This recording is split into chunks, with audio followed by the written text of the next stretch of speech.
What you mean you don't know Pana? She's dope. What you mean? What you mean? What you mean? What you mean? What is poppin' YouTube? Welcome back to my channel. It's your girl DOPEaxxPANA, and today, if you are someone who has an issue with their knotless box braids being loose at the root, I'm gonna answer some questions for you guys today and give you guys some tips. I am using this product, Lock In. A lot of you guys have asked me to use that in a video, so I purchased the product and I'm gonna be using that today to not only define my parts, but to also start off my knotless box braids. So here, I'm just showing you guys how nice and neat and tight these braids are, and I'm gonna show you guys how you can get yours to be the same. So typically when I do my knotless box braids, I've already told you guys that I like to add in my first piece when I do like my first crossover. So today I'm going to show you guys a different method that will help you if you are someone who struggles with gripping. I'm also going to be using my method too, so you can see the difference between the two. When you're starting off the braid, you really can't tell. Like, I use both methods throughout her head and all of my braids still look really consistent. So I'm going to show you guys how you can do that. So you always want to start off by defining your part and then using a little bit of product around the root of your braid to really help define that start of the braid and give it that nice sleek look. If you haven't seen my last gripping tutorial, I'll link it in the top right here for you. Go ahead and check that out and then come back. In this tutorial, I'm going to be extending a little past what I was teaching you guys in that one. So this is how I would normally start my knotless box braids. I start off by crossing over one time and I add that first piece in right there, and I would continue braiding. But today I'm going to show you guys a different method that will help you guys if you are struggling with gripping, which you are going to be doing your first two crossovers without sticking that first piece of hair in.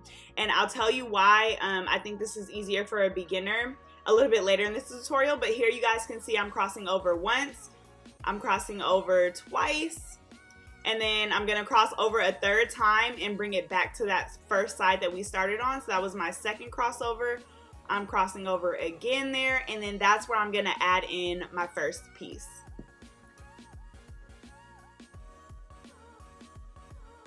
So I really feel like this method will be easier for beginners because once you cross over 3 times, the root is already pretty much secured. So if your finger moves or loses tension as you add in that first piece of hair, it doesn't hurt the root of the braid as much as if you were doing the original method that I usually do. If you don't have a really tight grip using that method, then the root of your knotless box braid will be a lot more loose.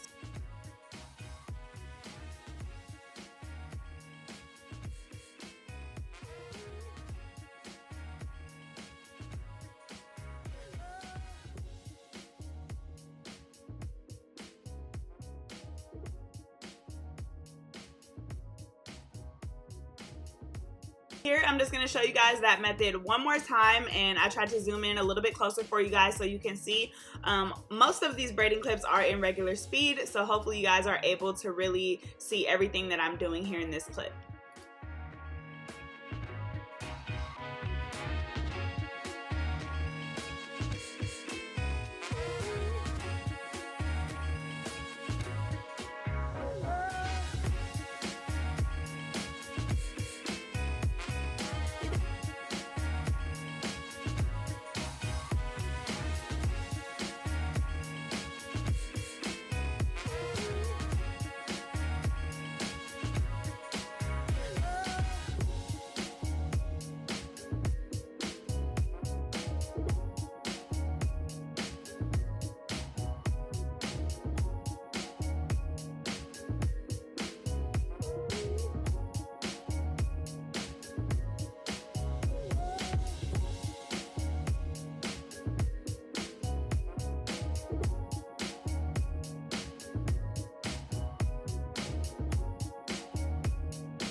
So if you are someone who uses my original method of knotless box braids, then I am going to show you guys how you can really help get your root tighter using that method that I originally do. Like I said, it is a lot harder, but one thing that will really help is your pinch, okay? So if you guys look at my pointer and my thumb finger, I kind of like graze it along my client's scalp, and that will help to make sure that there is a lot of tension at that root. If you guys see here, if your pinch is lower, then there's a lot more room for your braid to be loose. So you want to make sure that when you put this piece in, you barely open those fingers so it's still resting on your client's scalp.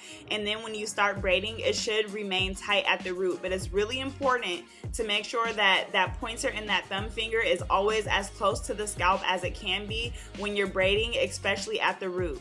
And I don't change my grip until I get like maybe an inch or two down the braid, and that will also help for you to keep it tight.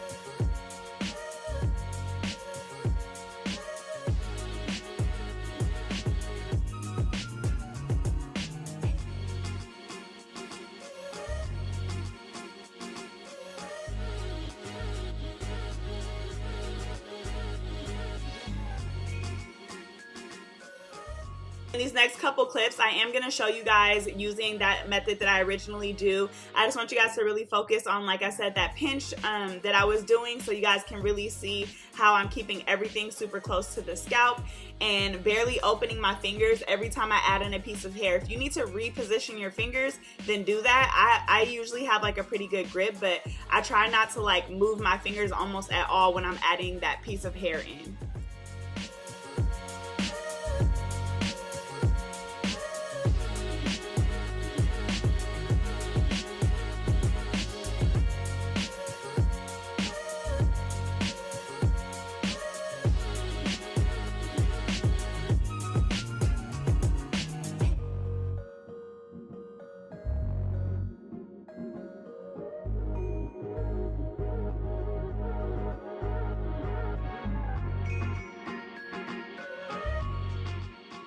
Alright, so let's talk about this product that I'm using, Lock In. A lot of people on one of my lives was like, oh my god, you should try it, PANA.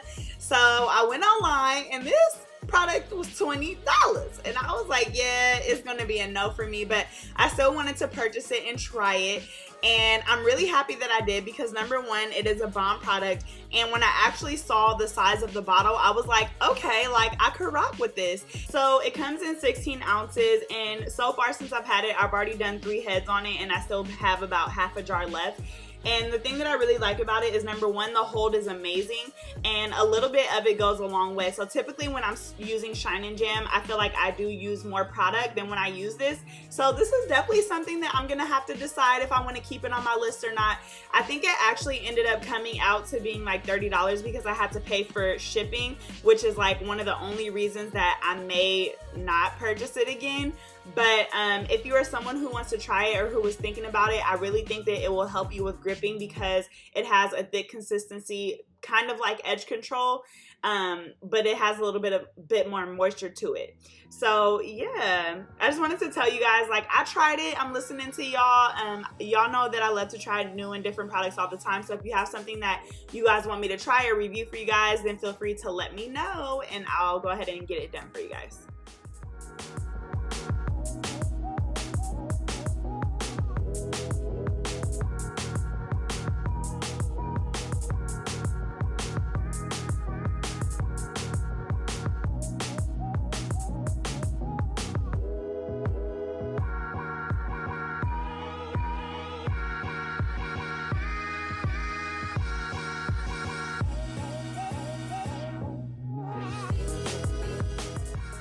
Alright y'all, so these are pretty much complete. I'm going to go ahead and do my regular finishing touches. I go ahead and put my mousse all over.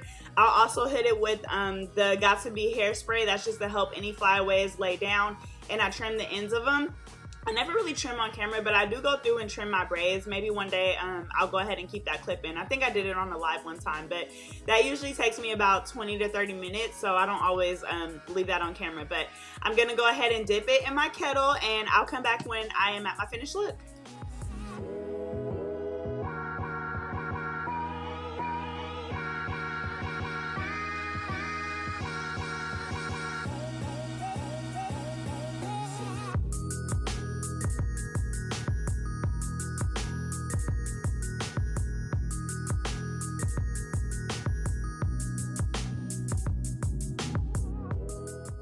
Alright guys, so here is the finished look. I hope you guys really enjoyed this tutorial. Her edges I also laid down with the lock-in. I just wanted to do everything with that product.